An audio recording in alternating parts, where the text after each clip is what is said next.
Welcome to our channel tech mechanical and electrical. Vikram Sarabhai space centre VSSC का तरफ से जो रिक्रूटमेंट निकल के आया था ITI स्टूडेंट के लिए, तो इसका एग्ज़ाम डेट डिक्लेयर हो गया है। आप लोग का एग्ज़ाम है 14 जुलाई, 14 जुलाई आप लोग का एग्ज़ाम है। आप लोग का पास ज़्यादा टाइम नहीं है, इसका बीच में आप लोग को प्रिपरेशन करना पड़ेगा। मैं आप लोग को जस्ट एक सजेशन देना चाहता हूँ। हर बार का जैसा VSSC इस बार खुद एग्ज़ाम पेपर सेट नहीं करने वाला है, तो आप लोग का ऑनलाइन टेस्ट होने वाला है। आप लोग का जब ऑनलाइन टेस्ट होगा तो एडमिट कार्ड जैसे आप लोग डाउनलोड कर रहे हैं, देख के हमको लग रहा है कि TCS आप लोग का क्वेश्चन बनाएगा। तो ज़्यादातर क्वेश्चन आप लोग का नीमी पैटर्न का क्वेश्चन आएगा और नीमी बुक से क्वेश्चन आएगा। तो जो भी स्टूडेंट एग्ज़ाम देने के लिए तैयारी ले रहे हैं वो सभी स्टूडेंट नीमी बुक को ज़रूर फॉलो करना। उसका साथ आप लोग एशियन को भी पढ़ते रहना। उसका बाद आप लोग इसरो का जो प्रीवियस ईयर क्वेश्चन पेपर है वो आप लोग डेली सॉल्व करते रहना। तो जितना भी दिन टाइम है उसका बीच में मैं और भी सेट मैं डिस्कस कर दूंगा, सॉल्व कर दूंगा आप लोग का सामने। टर्नर, मशीनिस्ट का, वेल्डर का भी पेपर मैं सॉल्व करूंगा। तो आप लोग चैनल का साथ जुड़े रहना। और इतना दिन से NFC एग्ज़ाम के लिए मैं बिजी था। NFC का प्रिलिमिनरी एग्ज़ाम कंप्लीट हो गया है। इसका बाद इसरो का मैं प्रिपरेशन आज से स्टार्ट कराता हूँ। आप देख सकते हैं विक्रम साराभाई स्पेस सेंटर का प्रीवियस ईयर पेपर फिटर का पेपर है, पोस्ट कोड 1382। ये जो पेपर है हो सके कि बहुत सारा यूट्यूबर या यूट्यूब चैनल ऑलरेडी इसको डिस्कस कर दिया है। तो मेरा डिस्कस करना सभी से थोड़ा अलग होता है, क्योंकि मैं क्वेश्चन से ज़्यादा उसका रिलेटेड क्वेश्चन और भी मैं बता देता हूँ। हो सके आज का क्लास में मैं 40 क्वेश्चन डिस्कस करूँगा, लेकिन 40 क्वेश्चन डिस्कस करते टाइम एटलीस्ट आप लोग को 200 से 250 क्वेश्चन एक्स्ट्रा आप लोग को मैं बता दूंगा। तो क्लास आप लोगों के लिए बहुत ही इंपॉर्टेंट होगा। आप लोग क्लास को देखते रहना। आप देख सकते हैं आप लोग का टोटल 80 क्वेश्चन आएगा। एक एक क्वेश्चन के लिए आप लोग का 4 मार्क्स मिलेगा, ठीक है। और 1/4 आप लोग का नेगेटिव मार्किंग होने वाला है। First question, the accuracy of vernier bevel protector is. Vernier bevel protector की सटीकता डैश है। तो सबसे पहले आप लोग को जानना चाहिए वर्नियर बीवेल प्रोटेक्टर हम लोग किसके लिए इस्तेमाल करते हैं। कोई भी एंगल होता है, एंगल को मेज़रमेंट करने के लिए, कोण को मापने के लिए हम लोग वर्नियर बीवेल प्रोटेक्टर का इस्तेमाल करते हैं। तो इसमें आप लोग का एक क्वेश्चन आ सकता है, तो बीवेल प्रोटेक्टर भी तो हम लोग यूज़ कर सकते हैं ना। तो वर्नियर बीवेल प्रोटेक्टर का क्यों ज़रूरत पड़ता है। बीवेल प्रोटेक्टर क्या होता है, एक सेमी सर्किल होता है, अर्धवृत्त होता है।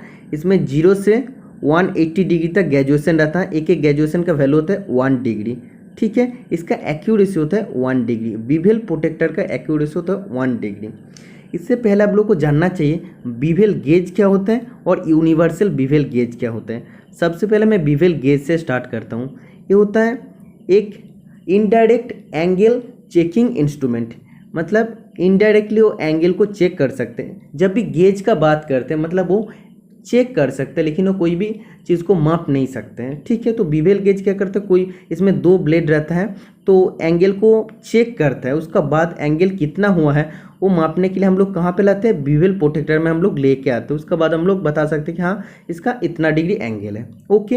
ये होता है बीवेल गेज जिसमें 2 ब्लेड रहता है। और universal bevel gauge same to same bevel gauge का जैसा होता है, जस्ट उसमें और एक ब्लेड एक्स्ट्रा रहता है, एडिशनल एक ब्लेड रहता है, ठीक है। तो जो एंगल को हम लोग बीवेल गेज का द्वारा मेजर नहीं कर सकते वो एंगल को हम लोग यूनिवर्सल बीवेल गेज का द्वारा भी मेजर कर सकते हैं, ठीक है। तो ये भी होता है इनडायरेक्ट एंगल चेकिंग इंस्ट्रूमेंट, जिसका एक्यूरेसी होता है 1 डिग्री। क्योंकि इसका एक्यूरेसी क्यों 1 डिग्री, ये तो इनडायरेक्ट एंगल चेकिंग इंस्ट्रूमेंट होता है। तो एंगल जब भी चेक करते हैं उसके बाद कहाँ पे लेके जाते हैं, बीवेल प्रोटेक्टर में लेके जाते हैं। तो उसका बाद हम लोग मेजरमेंट कर लेते हैं। तो बीवेल प्रोटेक्टर का जो एक्यूरेसी है वही तो बीवेल गेज का, यूनिवर्सल बीवेल गेज का एक्यूरेसी होगा ना।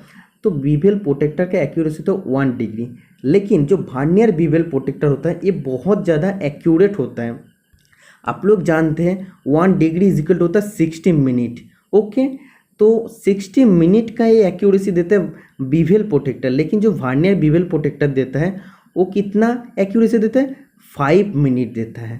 Option number B is the right answer हो जाएगा। मतलब वो और भी बहुत ज़्यादा एक्यूरेट होता है। ये तो 60 मिनट का एक्यूरेसी दे रहा है और वर्नियर बीवेल प्रोटेक्टर दे रहा है 5 मिनट का एक्यूरेसी, ओके। तो सबसे पहले आप लोगों को जानना चाहिए इसका जो अलग अलग पार्ट होता है।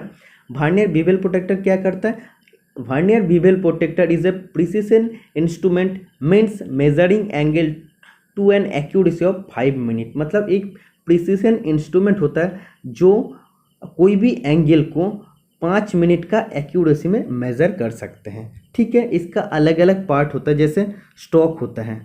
ठीक है, तो आप लोग को क्वेश्चन आ सकते हैं, जब हम लोग कोई भी एंगल को मेज़र करते हैं तो रेफरेंस सरफेस का हिसाब से कौन सा वर्नियर बीवेल प्रोटेक्टर का पार्ट काम करता है, तब इसका राइट आंसर हो जाएगा स्टॉक काम करता है।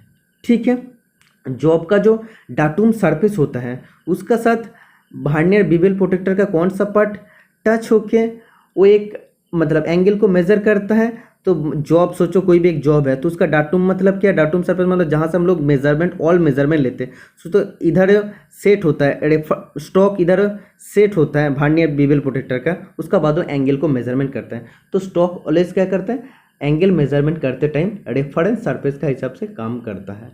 ठीक है, इसका बाद क्वेश्चन आता है which is an integrated part of stock या integrated part of vernier bevel protractor. Vernier bevel protractor का एक इंटीग्रेटेड पार्ट या एक मोस्ट इंपॉर्टेंट पार्ट क्या होता है, डायल होता है।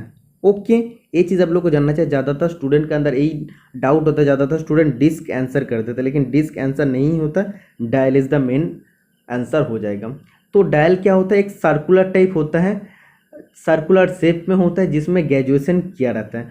टोटल कितना ग्रेजुएशन रहता है, तो टोटल 360 होने का था ना, तो टोटल कैसे रहता है, टोटल 360 को अगर हम लोग 4 भागों में बांटते हैं क्या होता है, सोचिए इधर 0 से स्टार्ट हो रहा है, ऐसे डिवीजन होता है, एक एक डिवीजन की क्या वैल्यू होता है, 1 डिग्री वैल्यू होता है। ओके, तो इधर 90 डिग्री तक आ गया, 0 से 90 डिग्री, इसका बाद 90 से 0, इसका बाद 0 से 90, ऐसे करके चलते रहता है। ओके, टोटल 4 क्वाड्रेंट होता है।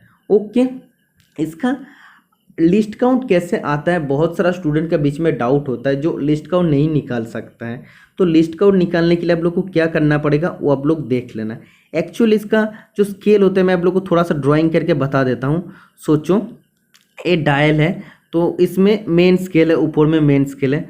सोचो 0 से स्टार्ट हो रहा है, इसमें छोटा छोटा मार्क रहता है, 1 2 3 4 5 जो मार्क होता है ये थोड़ा बड़ा होता है, 6 7 8 9 10 जो होता है और भी बड़ा होता है। इसका बाद ऐसे ऐसे करेगा तो इसका बाद 20 होगा, इसका बाद ऐसे बढ़ते रहेगा तो टोटल 90 तक होता है फर्स्ट क्वाड्रेंट में, 0 से स्टार्ट हुआ है। ओके, तो इसमें ये तो ऊपर में जो रहता है ये तो मेन स्केल डिवीजन या एमएसडी होता है, और नीचे जो रहता है, नीचे टोटल कितना रहता है, 12 पार्ट रहता है। ओके, 12 पार्ट किसका साथ ऊपर में मैच करता है, 23 पार्ट का साथ, मतलब इधर तो 20 हो रहा है, सोचो 1 2 3, तो इधर का साथ नीचे 12 वर्नियर स्केल डिवीजन मैच करता है।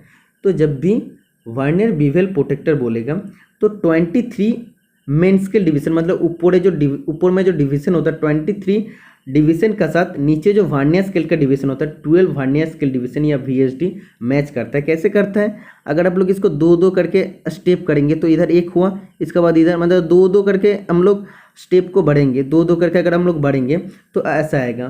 तो टोटल होता है 23 MSD is equal to 12 VSD होता है। मतलब वर्नियर बीवेल प्रोटेक्टर में 23 मेन स्केल डिवीजन के साथ 12 वर्नियर स्केल डिवीजन मैच करता है। तो ऐसे हम लोग लिख सकते हैं 1 vernier scale division is equal to क्या होता है, 23 MSD। मतलब क्या है, एक एक MSD का वैल्यू क्या होता है, एक एक ये जो घर है एक एक ग्रेजुएशन का वैल्यू क्या होता है, 1 डिग्री होता है, तो 23 डिग्री हो जाएगा। ओके, तो 1 VSD मतलब क्या, 12 इधर नीचे आ जाएगा, तो 1 VSD का तो वैल्यू इधर आ गया है। लिस्ट काउंट का फॉर्मूला क्या होता है, लिस्ट का फॉर्मूला तो 1 MSD माइनस 1 VSD। ठीक है, 1 MSD मतलब क्या, 1 डिग्री, एक एक मेन स्केल डिवीजन का वैल्यू, और 1 VSD मतलब आप देख सकते हैं 23/12 डिग्री। ठीक है, एलसीएम करने के बाद क्या आ जाएगा, 12 आ जाएगा, तो 12 माइनस 23 मतलब ये तो लिस्ट काउंट नेगेटिव में आ रहा है, लेकिन लिस्ट काउंट कभी भी नेगेटिव में नहीं होता। तो इसको हम लोग कैसे पॉजिटिव में ला सकते हैं, तो मेन स्केल डिवीजन को हम लोग 2 एज्यूम करते हैं, हम लोग को 2 लिखना पड़ेगा। तो 2 जब भी लिखेंगे तब क्या हो जाएगा, 12 × 2 = 24 आ जाएगा, तो 1/12 डिग्री आ जाएगा। तो इसीलिए जब भी हम लोग वर्नियर बीवेल प्रोटेक्टर बोलते हैं वो होता है डबल स्केल में होता है। इसीलिए जब भी हम ऐसे ड्राइंग किया था ऊपर में जब बोले थे 23 मेन स्केल डिवीजन, तो 23 मेन स्केल डिवीजन का साथ नीचे 12 वर्नियर स्केल डिवीजन कैसे मैच करेगा? जब दो दो करके स्टेप करेगा तभी तो मैच कर पाएगा ना, नहीं तो इधर 23 ऊपर में स्केल रहेगा, नीचे अगर 12 स्केल रहेगा तो मैच नहीं कर पाएगा। तो दो दो स्केल आप देख सकते हैं, दो दो स्केल करके बड़े हैं, तो ऐसे हो जाएगा 2 मेन स्केल डिवीजन इधर लिखना पड़ेगा। मतलब 2 मेन स्केल डिवीजन किसका साथ मैच कर रहा है? एक वर्नियर स्केल डिवीजन, मतलब 2 मेन स्केल डिवीजन को टच कर रहे हैं या मैच कर रहा है नीचे जो रहता है एक वर्नियर स्केल डिवीजन।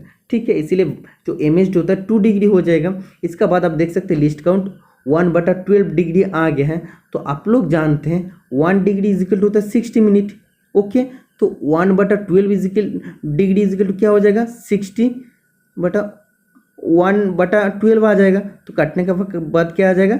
5 मिनट आ जाएगा। तो लिस्ट काउंट आप देख सकते हैं, आप लोग बोल सकते हो 1/12 डिग्री या 5 मिनट भी बोल सकते हैं। लिस्ट काउंट निकल के आ गया है। तो सभी स्टूडेंट का यही प्रॉब्लम रहता है, लिस्ट काउंट कैसे निकालना पड़ता है। तो आप लोग का क्वेश्चन ये भी आ सकता कितना मेन स्केल डिवीजन का साथ कितना वर्नियर स्केल डिवीजन मैच करता है, डबल स्केल होता है या सिंगल स्केल होता है, कैसे रहता है, टोटल 4 क्वाड्रेंट में रहता है, 0 to 90, 90 to 0 ऐसे करके रहता है। इंटीग्रल पार्ट कौन सा होता है? डायल होता है। जब भी एंगल मेजरमेंट करते हैं रेफरेंस सरफेस के हिसाब से कौन सा चीज़ काम करता है? स्टॉक काम करता है। क्यों हम लोग वर्नियर बीवेल प्रोटेक्टर यूज़ करते हैं उसका अपेक्षा में बीवेल प्रोटेक्टर का जगह में? तो सब क्लियर हो गया है। इसके बाद नेक्स्ट क्वेश्चन में आगे बढ़ते हैं। तो टोटल चीज़ को मैं इरेज कर देता हूँ। नेक्स्ट क्वेश्चन सेकेंड नंबर का, Morse taper is mention in which number form? Morse taper को डैश नंबर रीति में उल्लिखित किया जाता है। तो इसका राइट आंसर क्या हो जाएगा? इसका राइट आंसर हो जाएगा ऑप्शन नंबर बी 0 to 7। तो सबसे पहले आप लोग को जानना चाहिए मोर्स टेपर क्या होता है। तो मोर्स टेपर होता है एक टूल होल्डिंग टेपर। तो टूल को होल्डिंग करने के लिए तो ज़्यादातर जगह में हम लोग क्या करते हैं, टूल को होल्डिंग करने के लिए हम लोग टेपर कर देते हैं। तो अगर हम लोग टेपर नहीं करते तो हम लोग को नाट बोल्ट लगाना पड़ता है। जैसे हम लोग लेद मशीन में होता है, लेद मशीन में जो टूल पोस्ट होता है, टूल पोस्ट में अगर टूल को लगाने जाते हैं, जैसे इंडक्शन टाइप टूल पोस्ट होता है जिसको स्क्वायर टूल पोस्ट या 4-वे टूल पोस्ट बोलता है। इसके बाद क्विक चेंज टूल पोस्ट होता है। तो इसमें नाट बोल्ट का हम लोग को इस्तेमाल करना पड़ता है। तो नाट बोल्ट अगर इस्तेमाल करेंगे तो ज़्यादा टाइम लगता है। लेकिन अगर हम लोग टेपर का इस्तेमाल करते हैं, जैसे होता है self holding taper, self releasing taper, तो इसका मतलब से हम लोग इजीली टूल को होल्ड कर सकते हैं। टूल मतलब क्या? काटिंग टूल को होल्ड कर सकते हैं।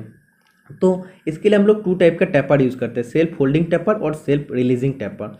ठीक है, तो टेपर सबसे पहले आप लोग को जानना चाहिए क्या होता है। टेपर होता है, taper is a gradually increase और decrease in the diameter along its length of a job. कोई भी एक जॉब है, सोचो इतना बड़ा एक लंबा जॉब है, सोचो कोई भी एक जॉब है, तो इसको टेपर जब भी कटने के लिए बोलेगा तो टोटल लेंथ अगर बोलेगा टोटल लेंथ तक हम लोग को टेपर करना पड़ेगा। तो सोचो ग्रेजुअली इंक्रीज, तो ग्रेजुअली इंक्रीज मतलब कि धीरे धीरे वो इंक्रीज है पूरा लेंथ ऑफ जॉब, तो इसको बोलते हैं टेपर। मतलब क्या? इसका डायमीटर धीरे धीरे ग्रेजुअली मतलब धीरे धीरे उसका डायमीटर इंक्रीज होता है। अगर पूरा इंक्रीज हो जाएगा, तुरंत अगर इंक्रीज हो जाएगा उसको तो स्टेप टर्निंग बोलेगा ना। तो ग्रेजुअली डिक्रीज भी हो सकता है। सोचो ऐसे है तो ग्रेजुअली डिक्रीज हो रहा है, धीरे धीरे डिक्रीज हो रहा है, तो ऐसे जो बनता है तो इस सरफेस को बोलते हैं टेपर सरफेस। तो सेल्फ फोल्डिंग टेपर क्या होता है? It's have a less taper angle maximum 3 degree. Self folding taper का बहुत ही कम टेपर एंगल होता है, 3 डिग्री होता है इसका maximum angle. They are used for holding and driving cutting tools. तो सब पूरा चीज़ मैं इरेज कर देता हूँ। सेल्फ होल्डिंग टेपर हम लोग क्यों यूज़ करते हैं? जो काटिंग टूल होता है उसको होल्ड करता है। सोचो मशीन स्पिंडल है, तो मशीन स्पिंडल में भी ऐसे अगर कोई भी चीज़ को अगर ले सकते हैं तो टूल को सोचो ऐसे हम लोग अगर ड्रिल है तो ड्रिल को ऐसे मशीन स्पिंडल के अंदर अगर हम लोग लगा देते, जैसे हम लोग का टेपर रहता है तो ड्रिल में भी हम लोग का सेल्फ होल्डिंग टेपर रहता है जो मोस टेपर आता है। तो मशीन स्पिंडल में हम लोग लगा देते, उसके बाद होल्डिंग तो कर देते, उसके बाद ड्राइविंग करते हैं, मतलब वो तो ड्राइव होता है, इसीलिए उसके बाद हम लोग कटिंग ऑपरेशन करते हैं, ड्रिल करते हैं। ओके, तो सेल्फ होल्डिंग टेपर क्या करता है? टूल को होल्ड करता है और driving the cutting tool without any locking device. जब भी हम लोग मोर्स टेपर यूज़ करते हैं, इसका कोई भी लॉक करने के लिए कोई भी लॉकिंग डिवाइस का ज़रूरत नहीं पड़ता। ऐसे अगर हम लोग नॉर्मली टेपर सरफेस को लेके अगर हम लोग मशीन स्पिंडल के ऊपर थोड़ा सा झटका देंगे तो क्या होता है, ये जो ड्रिल या जो भी सॉकेट स्लीव होता है ऑटोमेटिकली इस मशीन स्पिंडल में लग जाता है। ओके। तो ये होता है सेल्फ होल्डिंग। तो सेल्फ होल्डिंग मतलब क्या, ऑटोमेटिकली होल्ड हो जाता है। तो सेल्फ होल्डिंग टेपर का अंदर दो टेपर आता है। क्या क्या होता है, एक होता है मेट्रिक टेपर, ओके, और एक होता है मोर्स टेपर। मेट्रिक टेपर का वैल्यू क्या होता है, जिसका रेशियो होता है 1:20। क्वेश्चन आ सकता है, ईच एंड एवरी क्वेश्चन आप लोग पॉइंट पे नोट्स पॉइंट करके आप लोग कॉपी में नोट्स डाउन कर लेना है। और मोर्स टेपर क्या होता है, it is most commonly use standard taper in the industry.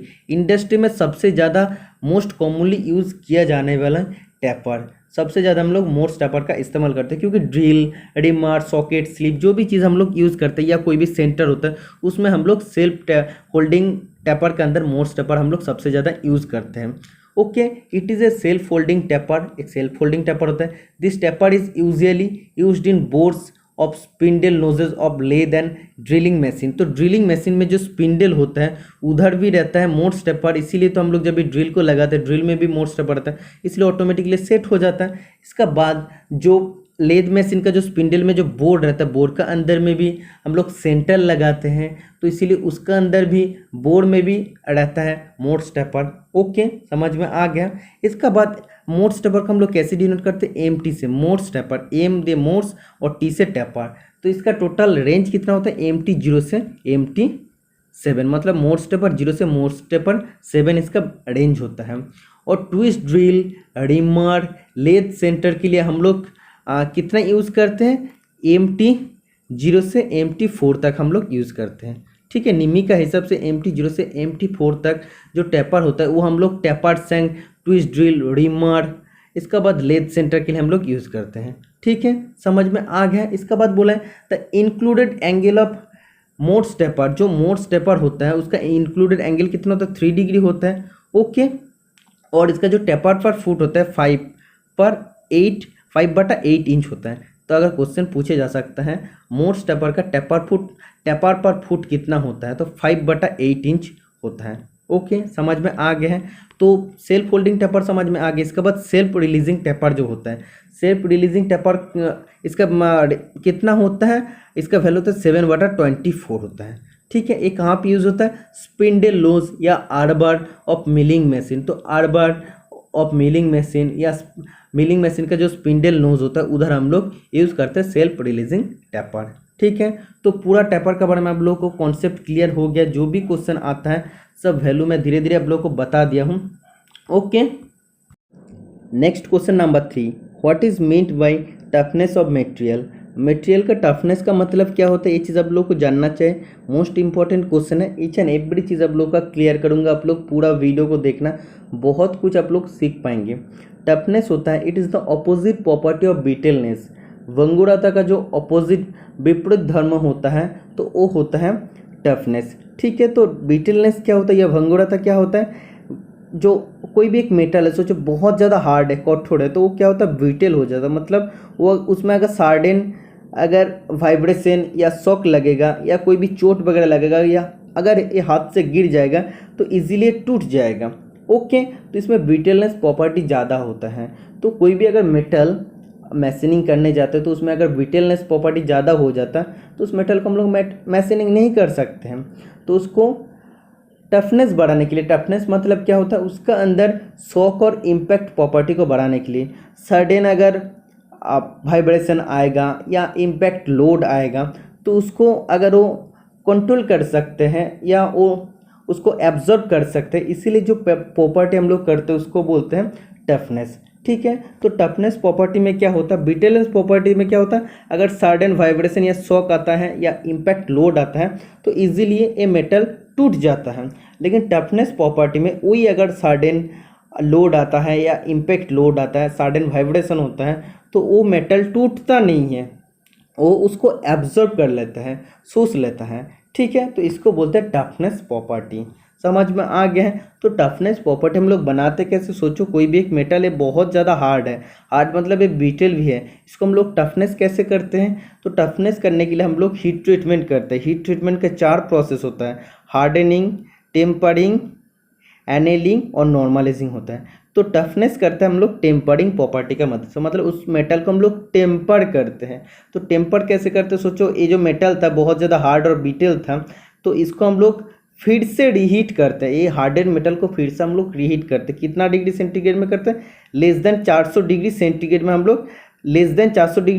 हम लोग रीहीट करते हैं, मतलब 400 डिग्री कम टेम्परेचर में हम लोग फिर से हार्डेड मेटल को हीट करते हैं। उसको बाद हम लोग धीरे धीरे उसको ठंडा करते हैं। उसका बाद जो प्रॉपर्टी बनता है उसको बोलते हैं टफनेस प्रॉपर्टी, और जो ट्रीटमेंट होता है हीट ट्रीटमेंट प्रोसेस को बोलते हैं टेम्परिंग प्रोसेस। ठीक है, इसमें क्या होता है? इसमें रिलीव इंटरनल स्ट्रेस, ये जो मेटल का अंदर ये जो हार्ड है तो इसका अंदर बहुत ज़्यादा इंटरनल स्ट्रेस रहता है, स्ट्रेस को ये निकाल देता है, और जो हार्डनेस और टफनेस होता है इसको, इस प्रॉपर्टी को रेगुलेट करते हैं। जैसे हम लोगों का फैन में रेगुलेटर होता है, पंखा का जैसे रेगुलेटर होता है, हम लोग उसको कमा भी सकते हैं, उसको बढ़ा भी सकते हैं, वैसे ही हार्डनेस और टफनेस प्रॉपर्टी को हम लोग रेगुलेट कर सकते हैं टेम्परिंग हीट ट्रीटमेंट प्रोसेस का मदद से। इसके बाद ब्रिटलनेस को हम लोग कम कर सकते हैं, और डक्टिलिटी प्रॉपर्टी थोड़ा सा हम लोग इंड्यूस कर देते हैं, मतलब थोड़ा सा दे देते हैं, और शॉक रेजिस्टेंस प्रॉपर्टीज के अंदर थोड़ा बढ़ा देते हैं। शॉक रेजिस्टेंस प्रॉपर्टी बढ़ेगा तो क्या हो जाएगा? अगर सडन लोड आएगा, वाइब्रेशन आएगा तो मेटल टूटेगा नहीं। ठीक है, तो टेम्परिंग इस सब कारण के लिए, ये सब रीज़न के लिए हम लोग करते हैं। तो समझ में आ गया क्वेश्चन में क्या पूछा था? अब देख सकते हैं क्वेश्चन में हम लेके जाते हैं, बोला था toughness of a material means, toughness of a material मतलब property of a material to withstand shock और इम्पैक्ट लोड। ठीक है, तो जो मटेरियल सडन शॉक को ले सकते हैं, इम्पैक्ट लोड को ले सकते हैं, सडन वाइब्रेशन को ले सकते हैं, उसको बोलते हैं मटेरियल का टफनेस प्रॉपर्टी। हम लोग टफनेस प्रॉपर्टी करते हैं टेम्परिंग हीट ट्रीटमेंट प्रोसेस का मदद से। पूरा चीज़ आप लोग को कॉन्सेप्ट क्लियर हो जाएगा, ईच एंड एवरी क्वेश्चन का आप लोग को सोल्यूशन कराऊंगा, तो आप लोग पूरा वीडियो को देखना।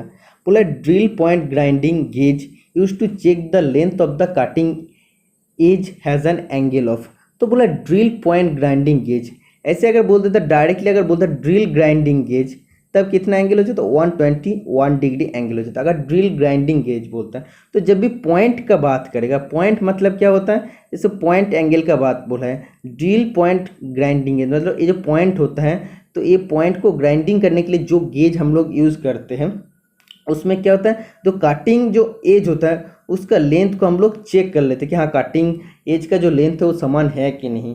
क्योंकि सोचो ये 118 डिग्री तो होता है, जो नॉर्मल जो पॉइंट एंगल होता है ड्रिल का 118 डिग्री होता है, तो सोचिए ये एंगल 18 डिग्री है। ठीक है, तो ये अगर टोटली पॉइंट एंगल ठीक है तो 118 डिग्री होगा, और ये जो कटिंग एज होगा, कटिंग एज का लेंथ ठीक रहेगा। लेकिन सोचो इसका एंगल अगर सोचो 150 हो गया है, तो 150 का मतलब इसका जो लेंथ होगा, कटिंग एज का जो लेंथ होगा घट जाएगा, अलग हो जाएगा, डिफरेंट हो जाएगा।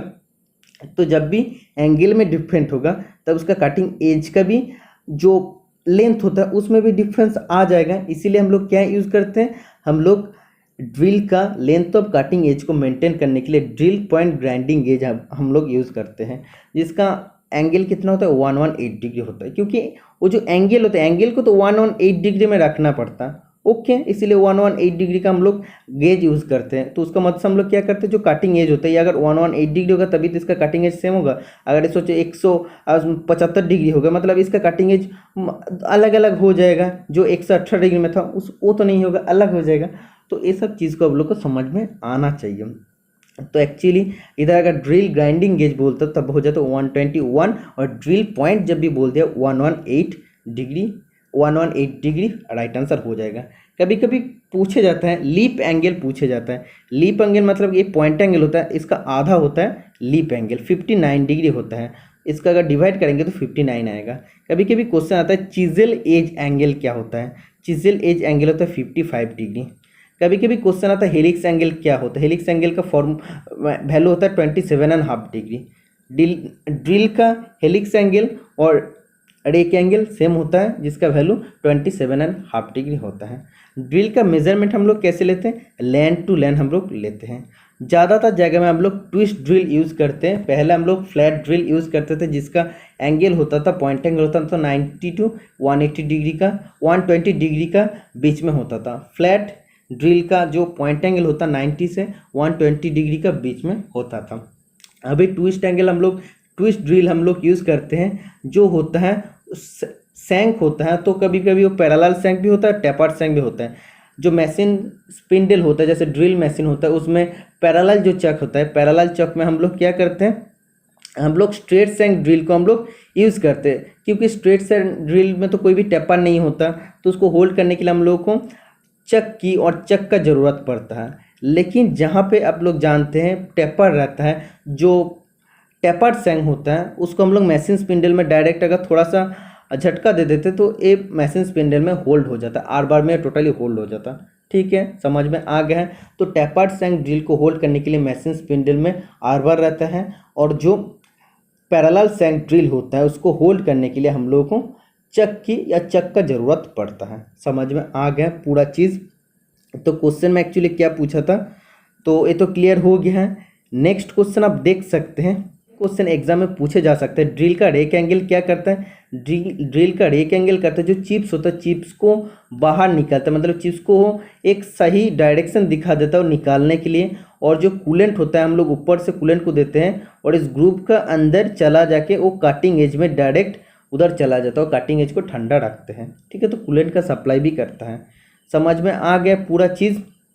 नेक्स्ट क्वेश्चन क्या बोल रहे हैं, standard wire gauge is use to major.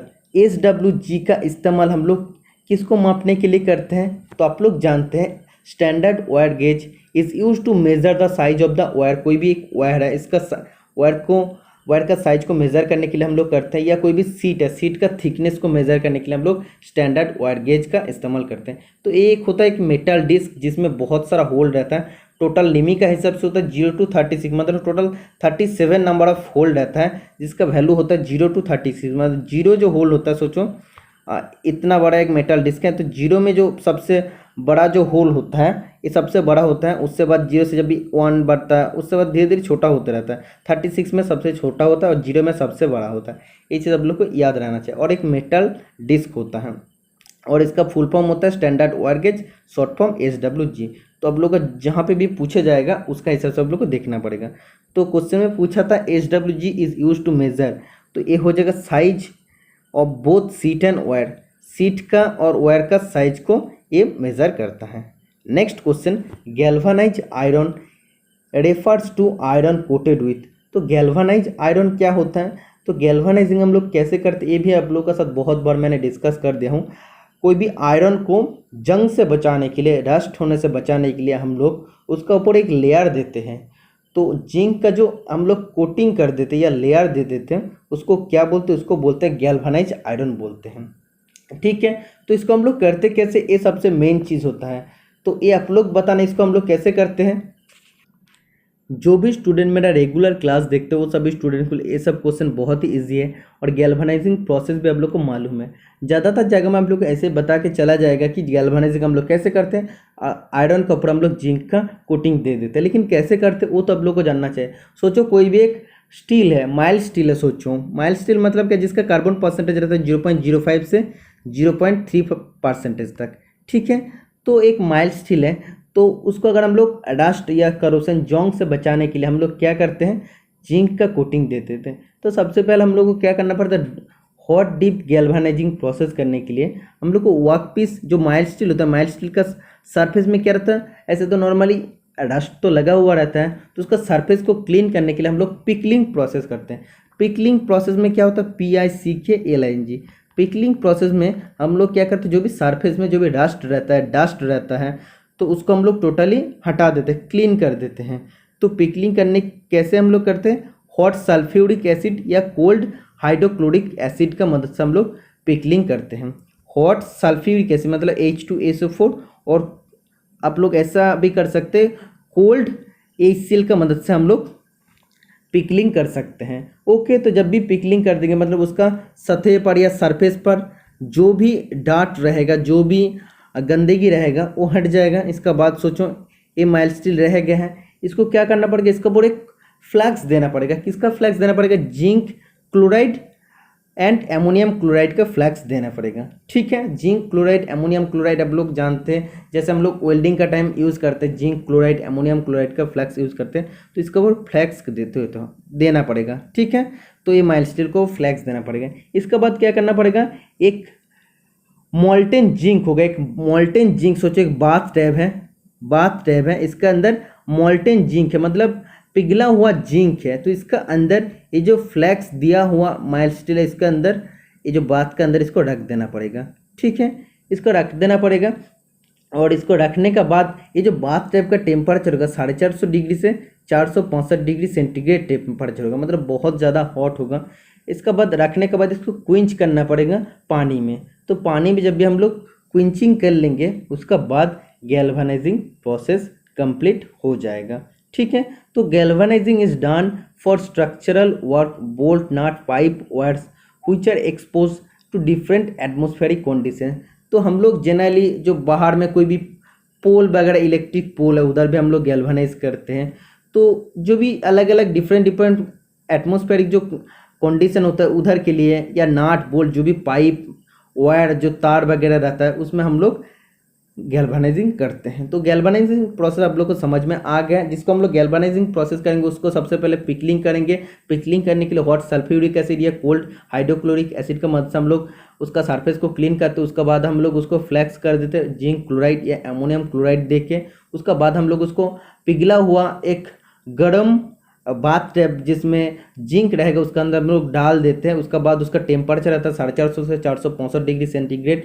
उसका बाद वो ऐसे ही बाथ टैब के अंदर रहता है। उसके बाद कुछ देर बाद उसको हम लोग बाहर निकल के क्विंचिंग कर देते हैं वाटर बाथ में। उसके बाद वो टोटली गैल्वेनाइज आयरन बन जाता है। ठीक है, समझ में आ गया। इतना कुछ चीज़ आप लोग को कोई सिखाएगा नहीं, क्योंकि इतना कुछ डिस्कस करने में टाइम भी लगता है। हम कोशिश करते हैं, इतना दिन एनएफसी के लिए भी कुछ कोशिश कर रहे थे और इसमें आप लोग का हमको थोड़ा सा सक्सेस भी मिल गया। 50% क्वेश्चन ऐसे कॉमन भी आ गए हैं। तो इसमें तो जस्ट हम प्रीवियस ईयर क्वेश्चन भी करा सकते क्योंकि इसमें बहुत ही कम टाइम है। फिर भी आप देख सकते हैं रात कितना बज रहा है, 11:56 हुआ है, रात 12 बज रहे हैं। मैं अभी आप लोगों के लिए क्लास लेने का कोशिश कर रहा हूँ। तो मैं रिकॉर्ड करके रखता हूँ क्योंकि हमको टाइम नहीं मिलता। ऑफिस से आने का बाद हम भी थक जाते हैं, फिर भी आप लोगों के लिए वीडियो बनाना छोड़ते नहीं। ठीक है, तो 7 नंबर का क्वेश्चन आप देख सकते हैं। Difference between the maximum limit of size and the minimum limit of size is called. कोई भी मैक्सिमम लिमिट ऑफ साइज से अगर मिनिमम लिमिट ऑफ साइज को माइनस करेंगे तब क्या होता है, आप लोग सभी स्टूडेंट जानते हैं, इसको टॉलरेंस बोलते हैं।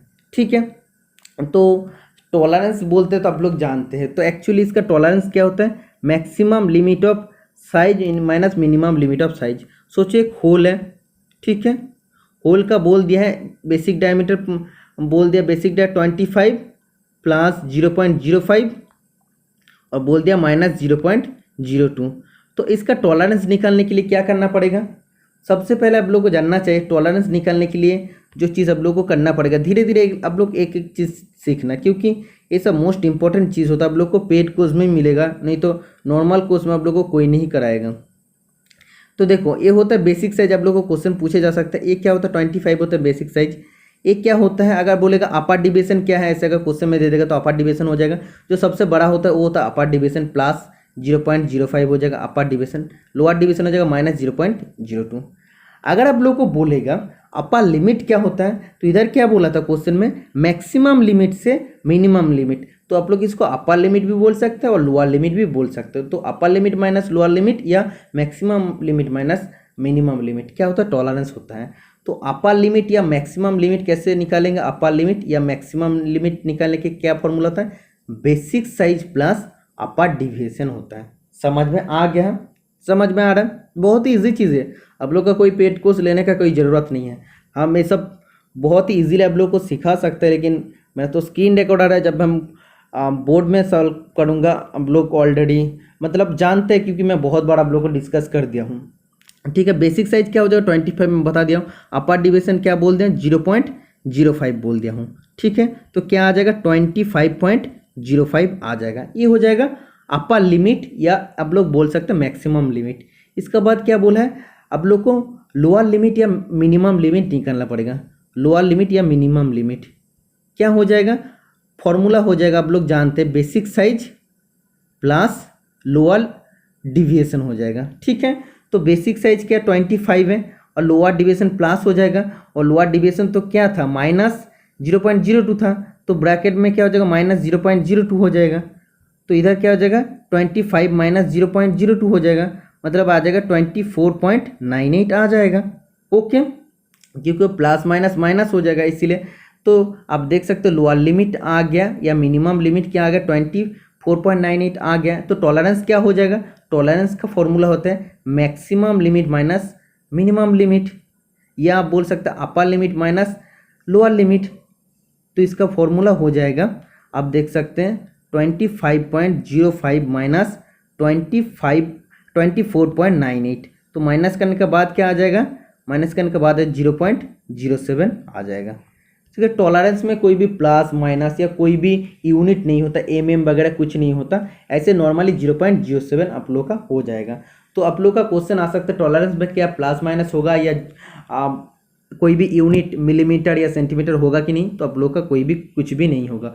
ठीक है, तो आप लोग का टॉलरेंस निकल गया, तो आप लोग इजीली इसको कर सकते हैं। तो क्वेश्चन में यही पूछा था, आप लोग देख सकते हैं, मैं आप लोग को दिखा देता हूँ। बोला था maximum limit minus minimum limit क्या होता है, तो टॉलरेंस होता है, समझ में आ गया है। तो आप लोग का क्वेश्चन आता है बेसिक साइज क्या होता है। एग्जाम में और एक क्वेश्चन आता है बेसिक साइज क्या होता है। Basic size, it is the size based on which the dimensional deviation are given. एक साइज होता है जिसका बेसिस पर उसका डायमेंशनल डिविएशन दिया जाता है। तो डायमेंशनल डिविएशन मतलब क्या होता है, टू टाइप का डायमेंशनल डिविएशन होता है, एक होता है अपर डिविएशन और दूसरा होता है लोअर डिविएशन।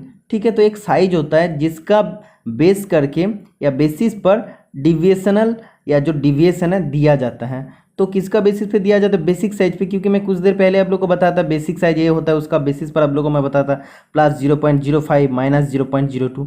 ठीक है, ये तो डिविएशन हो गया, तो लोअर डिविएशन ये हो जाएगा अपर डिविएशन, लेकिन ये होता है बेसिक साइज, मतलब जिसका बेसिस पे डिविएशनल डायमेंशनल डिविएशन दिया रहता है उसको बेसिक साइज बोलते हैं। कभी कभी क्वेश्चन आता है एक्चुअल साइज क्या होता है। ठीक है, कोई भी सोचो ड्राइंग दे दिया, तो एक ड्राइंग दे दिया तो बेसिक साइज आप लोग को देखने को मिल जाएगा, जिसका बेसिस पे आप लोग को डायमेंशनल डिविएशन दिया रहेगा, प्लस माइनस जो भी आप लोग का अपर डिविएशन लोअर डिविएशन दिया रहेगा।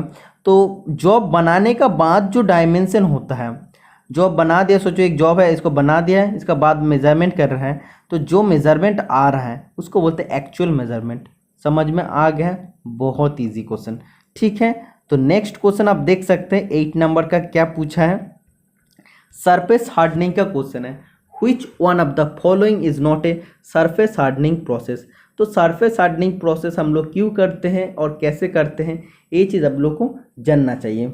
देखो कुछ कुछ ऐसे मेटल होता है जो बहुत ज़्यादा नरम होता है, जिसमें कार्बन परसेंटेज बहुत कम होता है, उसको हम लोग नॉर्मली हार्डनिंग कर नहीं सकते, हीट ट्रीटमेंट कर नहीं सकते, उसको हम लोग सरफेस हार्डनिंग करते हैं।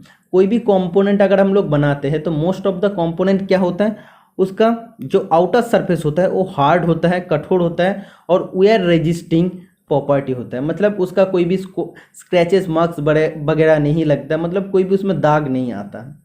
और उसका अंदर पोर्शन क्या होता है, उसका अंदर पोर्शन सॉफ्ट रहता है, और सॉफ्ट जब भी रहेगा वो टफ भी रहेगा और शॉक रेजिस्टेंस कोड भी रहेगा। मतलब वो क्या होता है, वो जब भी ये सॉफ्ट हो जाएगा वो तो टफ होगा, और टफ जब भी होगा वो शॉक रेजिस्टेंस कर सकता है। ठीक है, तो जनरली जो भी कंपोनेंट होता है उसका आउटर सरफेस हार्ड होता है और वेयर रेजिस्टिंग प्रॉपर्टी होता है, और अंदर पोर्शन क्या होता है, सॉफ्ट होता है और टफ होता है, जो शॉक रेजिस्टेंस प्रॉपर्टी होता है, क्योंकि टफ होगा तो शॉक रेजिस्टेंस तो करेगा है ना, और इम्पैक्ट लोड को भी ले सकता है। तो इस टाइप का प्रॉपर्टी को बनाने के लिए एक ही स्टील का अंदर दो टाइप का प्रॉपर्टी, क्योंकि एक ही सोचो एक कोई भी स्टील है, इसका अंदर पोर्शन को सॉफ्ट रखना है और आउटर पोर्शन को हार्ड करना है, तो एक ही स्टील पीस का ऊपर डिफरेंट प्रॉपर्टी को लाने के लिए जो चीज़ हम लोग करते हैं, जो ट्रीटमेंट हम लोग करते हैं, उसको बोलते हैं सरफेस हार्डनिंग प्रोसेस। समझ में आ गया है कैसे हो रहा है। सोचिए एक ही पीस है, एक ही पीस का अगर हम लोग उसको कोई भी कंपोनेंट बनाना जाएंगे तो उसका बाहर सरफेस को हार्ड करना पड़ेगा और वेयर रेजिस्टेंस प्रॉपर्टी करना पड़ेगा कि उसमें कोई भी चोट दाग वगैरह स्क्रैचेस मार्क नहीं लगेगा, तो उसको हार्ड करना पड़ेगा बाहर वाला पोर्शन, और अंदर में जो होगा वो सॉफ्ट रहेगा, टफ रहेगा और शॉक रेजिस्टेंस प्रॉपर्टी रहेगा। तो एक ही स्टील पीस के अंदर अगर दोनों डिफरेंट प्रॉपर्टी को करना है तो हम लोग सरफेस हार्डनिंग करते हैं। तो सरफेस हार्डनिंग के 4 प्रोसेस होता है, केस हार्डनिंग होता है, दूसरा होता है नाइट्राइडिंग, तीसरा होता है फ्लेम हार्डनिंग और चौथा होता है induction hardening. Okay, case hardening में कितना परसेंटेज कार्बन रहता है, 0.15% जो कार्बन रहता है उसको हम लोग केस हार्डनिंग करते हैं। तो सबसे पहले केस हार्डनिंग करने के लिए इसमें तो बहुत कम कार्बन परसेंटेज रहता है, इसको कार्बन हम लोग ऐड करते हैं जिसको बोलते हैं कार्बोराइजिंग। तो कितना कार्बन ऐड करते हैं, 0.9% तक कार्बन हम लोग ऐड करते हैं। ठीक है। इसका बाद जो फ्लेम हार्डनिंग और इंडक्शन हार्डनिंग करते हैं उसके लिए कितना परसेंटेज कार्बन चाहिए, 0.35% से 0.7% तक कार्बन चाहिए, ठीक है। 0.35% से 0.7% तक कार्बन चाहिए इंडक्शन और फ्लेम हार्डनिंग दोनों के लिए। समझ में आ गया। कभी कभी क्वेश्चन आता है कौन सा हार्डनिंग प्रोसेस में पूरा वर्क पीस को हम लोग को हीट करना पड़ता है। जो इतना बड़ा एक वर्क पीस है तो पूरा वर्क पीस को हीट करना पड़ता है, तो ये होता है केस हार्डनिंग और नाइट्रेटिंग में पूरा वर्क पीस को हीट करते हैं। और जो फ्लेम हार्डनिंग होता है और सरफेस हार्डनिंग होता है उसमें हम लोग सरफेस को हीट करते हैं, क्योंकि इसमें क्या होता है कोई भी एक मेटल रहता है जिसमें कार्बन परसेंटेज बहुत कम रहता है, जिस मेटल में बहुत कम कार्बन परसेंटेज रहता है उसका क्या होता है, उसका टोटली जो पोर्शन होता है वो टोटली नरम होता है, सॉफ्ट होता है, क्योंकि कार्बन परसेंटेज जिसमें कम रहेगा वो वर्क पीस बहुत ज़्यादा नरम होगा। तो एक्चुअली तो अंदर वाला पोर्शन, कोर पोर्शन अगर नरम होगा तो सॉफ्ट होगा, कोई प्रॉब्लम नहीं है। सॉफ्ट और टफ होगा तो कोई प्रॉब्लम नहीं है, लेकिन उसको कोई भी कंपोनेंट बनाने जाएंगे तो आउटर पोर्शन भी अगर सॉफ्ट रहेगा तो नहीं चलेगा ना। तो आउटर पोर्शन को सिर्फ हार्ड करना पड़ता है, तो सरफेस को हार्ड करना पड़ता है, इसीलिए इसका नाम है सरफेस हार्डनिंग। तो सरफेस को सिर्फ हीट करना पड़ता फ्लेम हार्डनिंग और इंडक्शन हार्डनिंग में। और जो हम लोग केस हार्डनिंग और नाइट्रेटिंग करते हैं उसमें टोटल वर्कपीस को हीट करना पड़ता है। ठीक है, समझ में आ गया है। तो टोटल चीज़ को मैं समझा दिया हूँ। इसका बाद आप देख सकते हैं क्वेश्चन में क्या पूछा था, बोला था सरफेस हार्डनिंग का कौन सा प्रोसेस नहीं है। तो केस हार्डनिंग होता है, इंडक्शन हार्डनिंग होता है और नाइट्राइडिंग होता है, लेकिन क्विंचिंग नहीं होता है। क्विंचिंग ठंडा करने का प्रोसेस होता है, तो इसका राइट आंसर हो जाएगा क्विंचिंग। नेक्स्ट क्वेश्चन 9 नंबर का, what is the use of ratchet stop in micrometer. Micrometer में एडाचेड स्टॉप का काम क्या होता है। तो एक्चुअली आप लोग को जानना चाहिए माइक्रोमीटर हम लोग क्यों यूज़ करते हैं। तो माइक्रोमीटर होता है एक प्रिसिशन इंस्ट्रूमेंट जो वर्नियर स्केल से भी ज़्यादा प्रिसिशन मेजरमेंट देता है। 0.01 mm तक मेजरमेंट देता है और वर्नियर देता है 0.02 mm, मतलब उससे भी ज़्यादा प्रिसिशन होता है माइक्रोमीटर। तो ये आउटसाइड माइक्रोमीटर भी होता है, इनसाइड में माइक्रोमीटर भी होता है, डेप्थ माइक्रोमीटर भी होता है।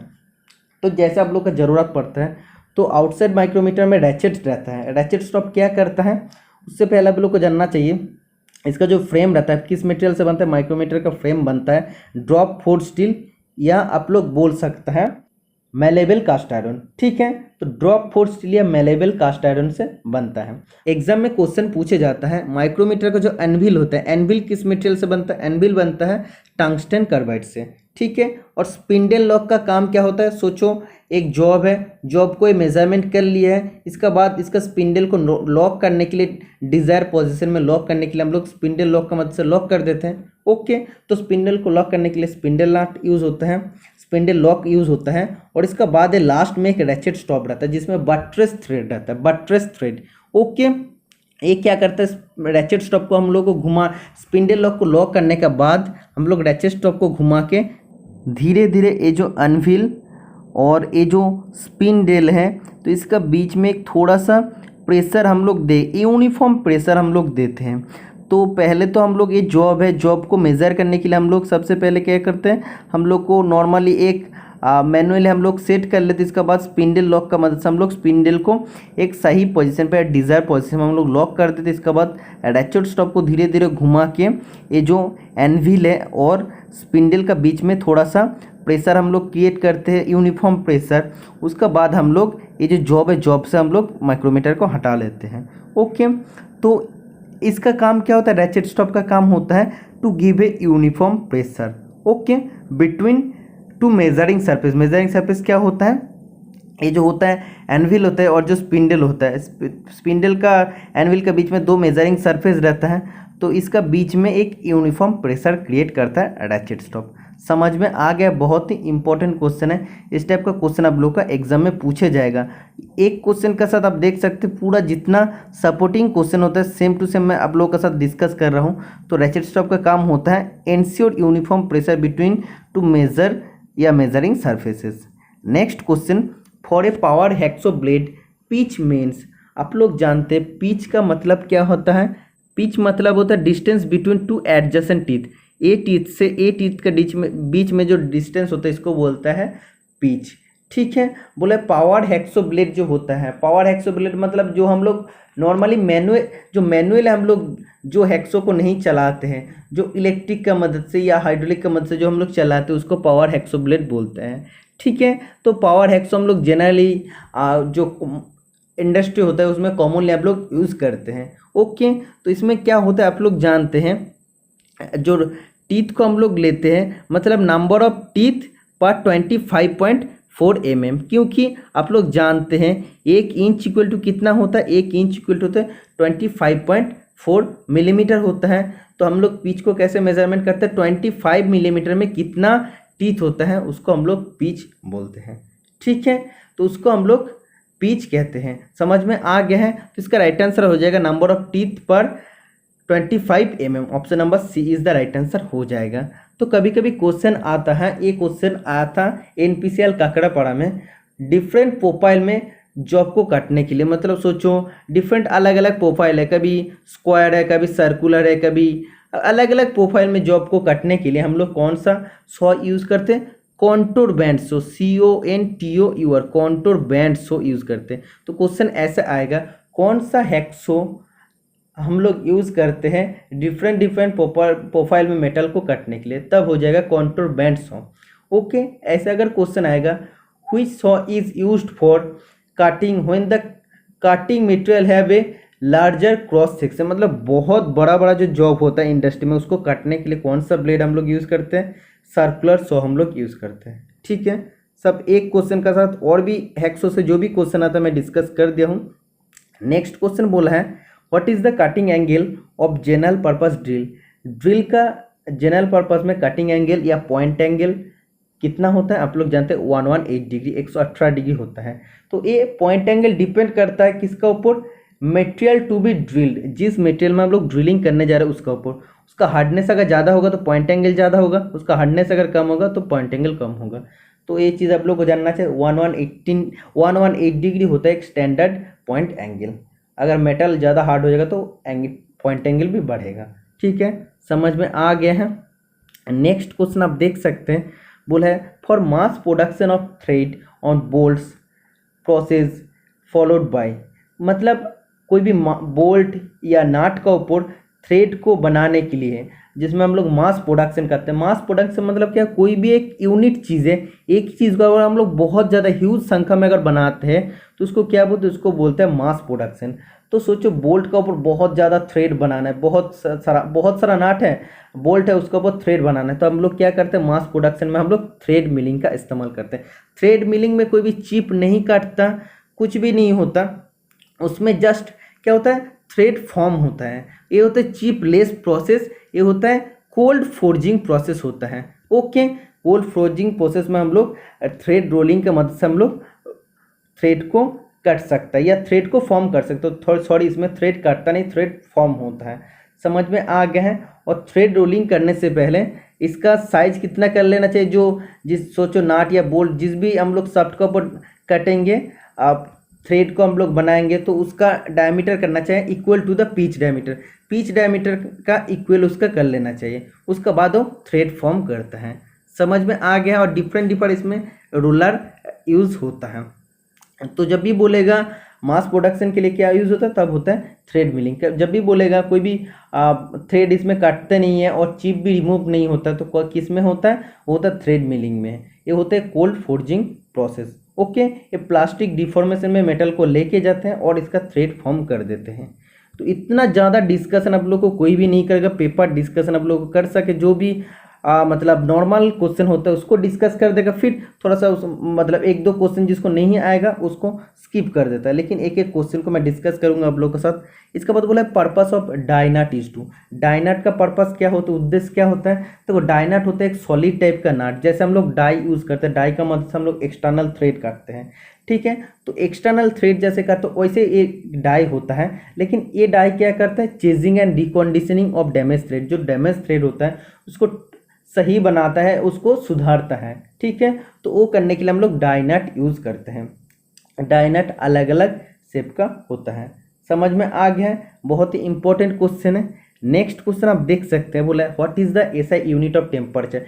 टेम्परेचर होता है एक फंडामेंटल यूनिट जिसका यूनिट होता है केल्विन, के से हम लोग उसको डिनोट करते हैं। Next question, for TIG welding commonly gas used for. सबसे पहले आप लोग को जानना चाहिए टीग वेल्डिंग का फुल फॉर्म क्या होता है। टंगस्टन इनर्ट गैस वेल्डिंग, इसको आप लोग GTAW भी कहते हैं, मतलब गैस टंगस्टन आर्क वेल्डिंग। और एक होता है मिग वेल्डिंग, ओके, जिसको बोलते हैं GMAW, metal inert gas welding. और ये होता है गैस मेटल आर्क वेल्डिंग। ठीक है, समझ में आया है। इसका बाद होता है टीग वेल्डिंग में कौन सा गैस यूज़ होता है। हीलियम गैस यूज़ होता है, आर्गन भी यूज़ होता है, तो सबसे ज़्यादा यूज़ होता है आर्गन। तो आर्गन इधर राइट आंसर हो जाएगा। जहाँ पे आर्गन ऑप्शन में नहीं रहेगा उधर हीलियम राइट आंसर हो जाएगा। टीग वेल्डिंग होता है एक आर्क वेल्डिंग होता है। इसमें इनर्ट गैस क्यों यूज़ किया जाता है। ऑक्सीडेशन प्रोसेस को रोकने के लिए हम लोग ऑक्सीजन का इस्तेमाल नहीं करता है, तब हम लोग क्या यूज़ करते हैं, हम लोग इनर्ट गैस यूज़ करते हैं। तो इसमें कोई भी ऑक्सीडेशन नहीं होता है। और इसमें एक फिलर रॉड का ज़रूरत पड़ता है और इसमें एक नॉन कंज्यूमेबल इलेक्ट्रोड का ज़रूरत पड़ता है। लेकिन मिग वेल्डिंग में क्या होता है, मिग वेल्डिंग में कंज्यूमेबल इलेक्ट्रोड का ज़रूरत होता है, ओके। और इधर क्या होता है, जो टीग वेल्डिंग होता है नॉन कंज्यूमेबल इलेक्ट्रोड यूज़ होता है। तो किस मटेरियल से बनता है, वो बनता है टंगस्टन से बनता है, क्योंकि ये टंगस्टन इनर्ट गैस वेल्डिंग है तो इधर ही बनता है टंगस्टन से। तो ये जो नॉन कंज्यूमेबल इलेक्ट्रोड होता है वो टंगस्टन से बनता है और ऊपर से एक फ्लैक्स दिया जाता है ऑक्सीडेशन से बचाने के लिए। आप लोग जानते हैं जब सोल्डरिंग किए हैं, सोल्डरिंग चैप्टर आप लोग पढ़े हैं, तो आप लोग जानते हैं फ्लैक्स दिया जाता है ऑक्सीडेशन प्रोसेस से बचाने के लिए।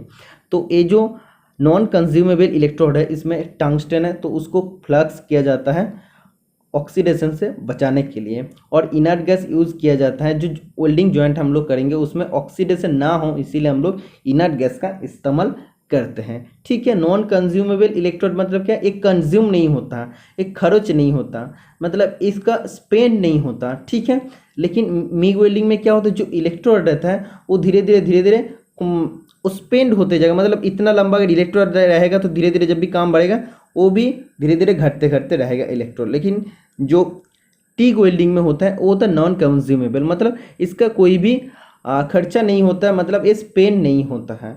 ठीक है, समझ में आए हैं टोटल चीज़ क्या होता है। और भी अगर आप लोग को जानना है तो मैं आप लोग को एक वीडियो में बता दिया हूँ, जो बार्क का टेक्निकल क्लास मैंने स्टार्ट किया था, तो उसमें बहुत ही अच्छा से मैंने और भी डिटेल्स में क्लियर कर दिया हूँ टीग मिग वेल्डिंग, उसमें आप लोग देख लेना। नेक्स्ट क्वेश्चन 16 नंबर का, given that the shaft diameter is 40 plus 0.025 और प्लस 0.058। तो इसमें आप लोग को जानना चाहिए अपर डिवीजन क्या हो जाएगा, जो सबसे बड़ा होगा तो सबसे बड़ा हो जाएगा 0.058 और लोअर डिवीजन हो जाएगा 0.025। और होल डायमीटर क्या दिया है 40 प्लस 0.025 और दिया है प्लस 0.045 मिलीमीटर दिया है।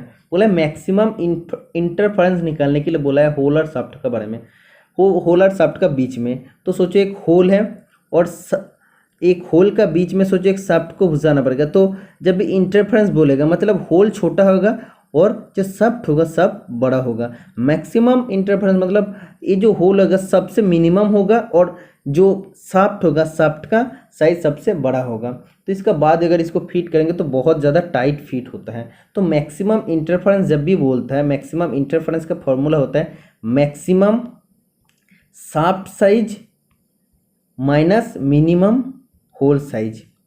ठीक है, मैक्सिमम शाफ्ट साइज क्या हो जाएगा, आप लोग जानते हैं मैक्सिमम शाफ्ट साइज, ये आप लोग बोल सकते हैं अपर लिमिट ऑफ शाफ्ट। तो आप लोग जानते हैं ऐसे शाफ्ट में क्या बोला है 40 दे दिया है, 40 बेसिक साइज दे दिया है। अपर डिविएशन क्या दे दिया है प्लस 0.058। ठीक है, मतलब ये हो जाएगा अपर लिमिट या आप बोल सकते हैं मैक्सिमम साइज ऑफ शाफ्ट। ठीक है, तो ये हो जाएगा आप देख सकते हैं 40.058 आ जाएगा। ठीक है, और इधर क्या बोला है मिनिमम होल डायमीटर आप लोग को निकालने के लिए बोला है। मिनिमम होल डायमीटर क्या हो जाएगा 40.025 हो जाएगा। ठीक है, तो 40.025 को अगर आप लोग माइनस करेंगे तब इसका राइट आंसर आ जाएगा 0.033। ठीक है, तो 0.033 मिलीमीटर आ जाएगा। तो इसको माइक्रोन में कन्वर्ट करने के लिए बोला है। तो 1 मिलीमीटर इज इक्वल टू कितना माइक्रोन होता है, 1000 माइक्रोन होता है। तो 0.33 कितना है, 0.033 इंटू 1000 करेंगे तो क्या हो जाएगा, 33 माइक्रोन आ जाएगा। समझ में आ गया ना। तो इसका राइट आंसर हो जाएगा ऑप्शन नंबर डी। तो एक्चुअली आप लोग को देखना चाहिए, फॉर्मूला आप लोग को याद करना पड़ेगा। Maximum interference is equal to होता है maximum shaft size minus minimum hole size. ठीक है, तो मिनिमम होल साइज आप लोग जानते हैं, सबसे मिनिमम होगा 40.025 और मैक्सिमम शाफ्ट साइज हो जाएगा 40.058। तो माइनस करने से राइट आंसर आ जाएगा। नेक्स्ट क्वेश्चन बोला है 18 डिग्री 40 जैसे दिया है, सेमीकोलन दिया है, तो इज रीड एज, तो इसको हम लोग क्या बोल सकते हैं, 18 डिग्री 40 सेकेंड हम लोग बोल सकते हैं। ऐसे अगर 18 डिग्री 40 अगर ऐसे दिया रहता, एक दिया रहता उसको मिनट बोलता है, 2 दिया है मतलब वो सेकेंड है। Next question number 8, if a hole size is diameter 50, upper deviation plus 0.025 और lower deviation 0 millimetre and shaft size is diameter 50, upper deviation plus 0.018 और lower deviation plus 0.002 millimetre, then the maximum clearance is. तो maximum clearance का formula क्या होता है, maximum clearance is equal होता है maximum size of hole minus minimum size of shaft होता है। ठीक है, तो मैक्सिमम क्लियरेंस मतलब क्या, होल बहुत बड़ा होगा और शाफ्ट बहुत छोटा होगा, जिसमें बहुत ही लूज फिट होगा। ओके, तो इसमें क्या करना पड़ेगा देख लेना। तो मैक्सिमम साइज ऑफ होल क्या हो जाएगा, आप देख सकते हैं मैक्सिमम साइज ऑफ होल मतलब हो जाएगा 50 point, maximum size of hole मतलब क्या है, अपर लिमिट आप लोग बोल सकते हो। तो बेसिक साइज प्लस क्या हो जाएगा, अपर डिविएशन 0.025, तो ये आ जाएगा 50.025। इसका बाद क्या हो जाएगा, माइनस आ जाएगा, बोला है मिनिमम साइज ऑफ शाफ्ट, तो मिनिमम साइज ऑफ शाफ्ट आ जाएगा, आप देख सकते हैं 50 प्लस लोअर डिविएशन, तो 50.002 आ जाएगा। माइनस करने से क्या आ जाएगा, 0.023 आ जाएगा। ठीक है, 0.023, इसको तो मिलीमीटर में आ गया है, माइक्रोन में करेंगे तो क्या हो जाएगा, 1000 से मल्टीपल कर देना पड़ेगा, तो तब आ जाएगा 23 माइक्रोन आ जाएगा। Option number D is the right answer आ जाएगा। ठीक है, तो एक चीज़ आप लोग को जानना चाहिए, मैक्सिमम इंटरफेरेंस क्या होता है, फॉर्मूला मिनिमम इंटरफेरेंस क्या होता है, मैक्सिमम क्लियरेंस क्या होता है, मिनिमम क्लियरेंस क्या होता है। ओके, तो ये फॉर्मूला सब आप लोग याद रखना। मैक्सिमम, तो आप लोग को मैं एक बार लिख देता हूँ, मैक्सिमम क्लियरेंस का फॉर्मूला होता है मैक्सिमम, आप लोग लिख लेना, size of hole minus minimum size of shaft. ठीक है, और यही अगर होता मिनिमम क्लियरेंस होता तब क्या हो जाएगा, minimum size of hole minus maximum size of shaft हो जाता। ठीक है, इसके बाद मैक्सिमम क्लियर इंटरफेरेंस अगर बोलता तब क्या हो जाता, minimum size of hole minus maximum size of shaft हो जाता। और अगर मिनिमम इंटरफेरेंस बोलता तब क्या हो जाता, तब हो जाता maximum size of hole minus minimum size of shaft हो जाता। ओके, तब ये टोटल 4 फॉर्मूला होता है। 4 फॉर्मूला सब लोग इजीली कर सकते हैं, आप लोग कॉपी में नोट्स डाउन कर लेना। नेक्स्ट क्वेश्चन 19 नंबर का, the included angle between 2 sides of an octagon. तो कोई भी एक ऑक्टागन का जो एक एक साइड है, तो एक एक साइड का बीच में एंगल क्या होता है, तो इंटरनल एंगल निकालने के लिए बोला है। सबसे पहले आप लोग को एक्सटर्नल एंगल कैसे निकालना पड़ेगा, 360 बटा जो भी एन दिया है, एन मतलब 8 हो जाएगा ऑक्टागन का, तो टोटल काटने के बाद क्या आ जाएगा, 45 आ जाएगा। तो टोटल इंटरनल प्लस एक्सटर्नल क्या होता है, 180 होता है। एक्सटर्नल 45 निकल गया, इंटरनल क्या हो जाएगा, 135 आ जाएगा। ठीक है, तो एक एक जो इंटरनल एंगल है, एक एक इंटरनल एंगल 135 डिग्री करके है। तो समझ में आ गया, इस टाइप का आप लोग को करना पड़ेगा।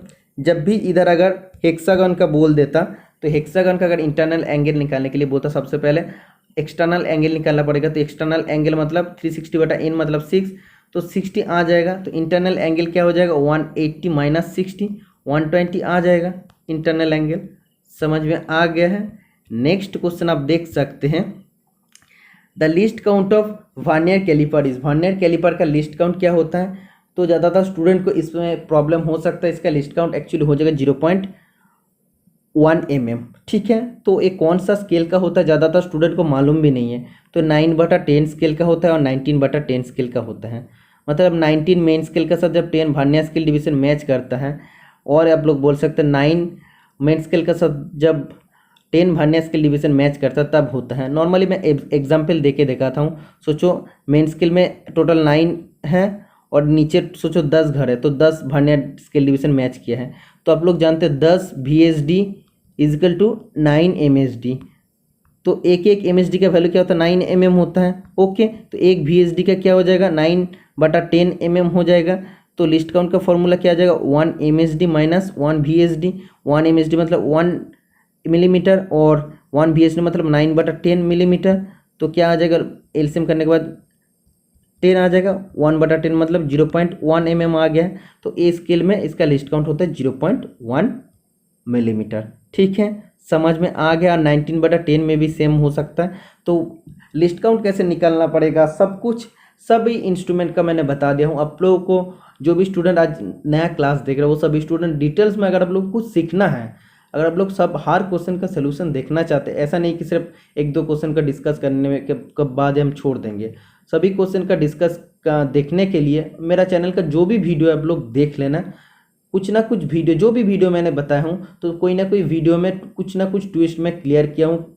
जो क्वेश्चन किसी को नहीं आता, जो क्वेश्चन बाकी यूट्यूबर क्लियर नहीं कर पाता, मैं वो सब क्वेश्चन को लेकर डिस्कस कर देता हूँ। Okay, next question density of iron. Iron का घनत्व क्या होता है? तो इसका राइट आंसर हो जाएगा 7.8 ग्राम पर सेंटीमीटर क्यूब। तो डेंसिटी का फॉर्मूला होता है मास बटा वॉल्यूम होता है। ओके, मास का होता है ग्राम यूनिट और वॉल्यूम का होता है आप देख सकते हैं क्यूबिक सेंटीमीटर, सेंटीमीटर क्यूब होता है।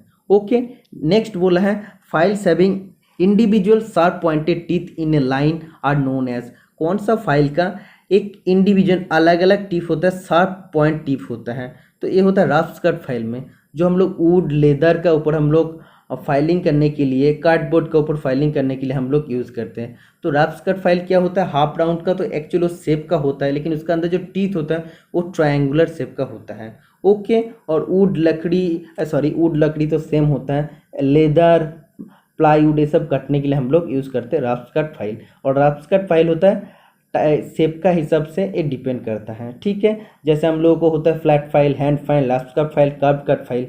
समझ में आ गया है?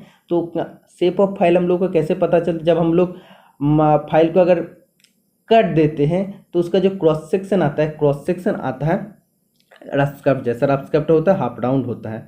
समझ में आ गया है?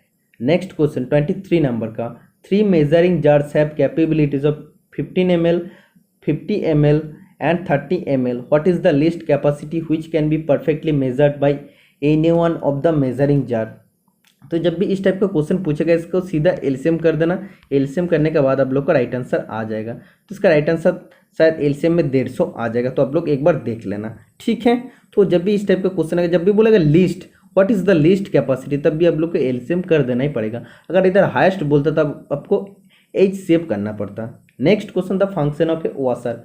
वॉशर का काम क्या होता है? आप लोग जानते हैं कोई भी नाट अगर ढीला हो जाए तो उसका बीच में हम लोग वॉशर दे दे, तो वो क्या होता है उसका ग्रिप भी और भी अच्छा से बढ़ जाता है। ओके, और क्या होता है उसमें जो बियरिंग एरिया होता है, बियरिंग एरिया मतलब जो नाट जो थोड़ा सा जगह लेके उसको ग्रिप कर रहा था ना, लेकिन बियरिंग जब भी दे देंगे मतलब और भी जगह उसको मिल जाएगा। बियरिंग जगह मतलब और भी उसको पकड़ने का जगह और ज़्यादा मिल जाएगा, उसका बाद नाट उसको अच्छा से पकड़ सकते हैं। तो to provide bearing area is the right answer हो जाएगा। वॉशर बहुत टाइप का होता है, जैसे टैब वॉशर होता है। टैब वॉशर कहाँ पे यूज़ होता है? कोई भी एक जॉब है, जॉब का किनारे का साथ किनारे का साथ कोई भी नाट को लॉक करने के लिए हम लोग टैब वॉशर का इस्तेमाल करते हैं। तो कहाँ पे होता है? जहाँ पे किनारे का साथ कोई भी एक जॉब का किनारे का साथ नाट को लॉक करने के लिए यूज़ होता है, उधर होता है टैब वॉशर हम लोग यूज़ करते हैं। अगर स्प्रिंग वॉशर बोलते हैं, जहाँ पे वाइब्रेशन का वजह से नाट खुल जाने का चांसेस ज़्यादा, उधर हम लोग स्प्रिंग वॉशर यूज़ करते हैं। स्प्रिंग वॉशर दो टाइप का होता है, सिंगल कॉइल होता है, डबल कॉइल होता है। तो डबल कॉइल और भी अच्छा होता है, इसमें स्लैकनेस होने का चांसेस बहुत ही कम होता है। Okay, next question number 25, which of the following has go and no go gauge at its one end, मतलब कौन सा गेज में गो और नो गो एक ही साइड में रहता है। तो इसका राइट आंसर हो जाएगा progressive plug gauge. Normal plug gauge में क्या होता है, गो एक तरफ रहता है, नो गो दूसरा तरफ रहता है। ओके, लेकिन इधर क्या होता है, प्रोग्रेसिव प्लग गेज में गो इधर रहता है, नो गो इधर रहता है, मतलब एक ही साइड में गो और नो गो रहता है। तो इसको बोलते हैं प्रोग्रेसिव प्लग गेज। तो आप लोग जानते हैं गेज किस मटेरियल से बनता है, एलॉय स्टील से बनता है प्रोग्रेसिव प्लग गेज। या बोल सकते हैं प्लग गेज का मदद से हम लोग क्या करते हैं, कोई भी इंटरनल जो डायमीटर होता है उसको हम लोग चेक कर सकते हैं, ठीक है। और जो गो होता है वो गो करता है मिनिमम साइज को मेजरमेंट करता है, और जो नो गो साइज होता है वो मैक्सिमम साइज को मेजर करता है। समझ में आ गया है। तो ये होता है प्लग गेज के लिए। और रिंग गेज के लिए क्या होता है, जो गो होता है वो मैक्सिमम साइज को मेज़र करते हैं और नो गो साइज मिनिमम साइज को मेज़र करते हैं, ठीक है। समझ में आ गया। नेक्स्ट क्वेश्चन आप देख सकते हैं क्या पूछा है, a fixture is a device used for, fixture एक डिवाइस होता है किसके लिए यूज़ होता है। तो इसका राइट आंसर हो जाएगा होल्डिंग द वर्कपीस। तो वर्कपीस को ये होल्ड करता है और वर्कपीस को लोकेट भी करता है, वर्कपीस को पोजिशनिंग भी करता है, ठीक है। लेकिन जिग क्या करते हैं, वर्कपीस को होल्ड करते, पोजिशनिंग करते, लोकेटिंग करते और टूल को गाइड भी कर देता है, ठीक है। लेकिन फिक्सर में सिर्फ यही काम होता है, जॉब को होल्ड करता है, टूल को गाइड नहीं करता। Next question 27 number, typical locating device for cylindrical job used in jigs and fixture are. Jig and fixture में सिलिंड्रिकल जॉब को लोकेटिंग करने के लिए या होल्ड करने के लिए हम लोग कौन सा चीज़ का यूज़ करते हैं, वी ब्लॉक का यूज़ करते हैं, क्योंकि सिलिंड्रिकल चीज़ को सिर्फ वी ब्लॉक ही होल्ड कर सकती है या पोजीशन दे सकता है, ठीक है। समझ में आ गया। नेक्स्ट क्वेश्चन, तो आप लोग को जानना चाहिए वी ब्लॉक में जो एंगल होता है उसका वैल्यू होता है 90 डिग्री, आप लोगों को जानना चाहिए। बोला the standard pipe fitting are provided with threads conforming to, जो पाइप में हम लोग फिटिंग करते हैं तो उसमें कौन सा थ्रेड होता है, BSP, British standard pipe thread होता है, जिसका वैल्यू होता है 55 डिग्री। ओके, अगर आप लोग चाहते हैं कि नेक्स्ट डे से और भी मैं डिस्कस करूं, क्योंकि बहुत लंबा क्लास हो गया है, ज़्यादा क्वेश्चन मैं डिस्कस नहीं कर पा रहा हूं। अगर आप लोग चाहते हैं तो नेक्स्ट क्लास से और भी ज़्यादा डिस्कस करूंगा। अगर आप लोग चाहते हैं कि बहुत कम डिस्कस करें, कि इतना ज़्यादा डिस्कस करने की ज़रूरत नहीं है, जस्ट क्वेश्चन आंसर बताने के लिए, तो वो भी मैं हम बता सकते हो, कोई प्रॉब्लम नहीं है। क्योंकि डिस्कस करने में तो ज़्यादातर जगह में आप लोग को देखने को नहीं मिलता है, इसीलिए मैं आप लोग को डिस्कस कर देता हूँ, एक एक फैक्ट को क्लियर कर देता हूँ। तो आप लोग जैसे बोलेंगे वैसे मैं करूँगा।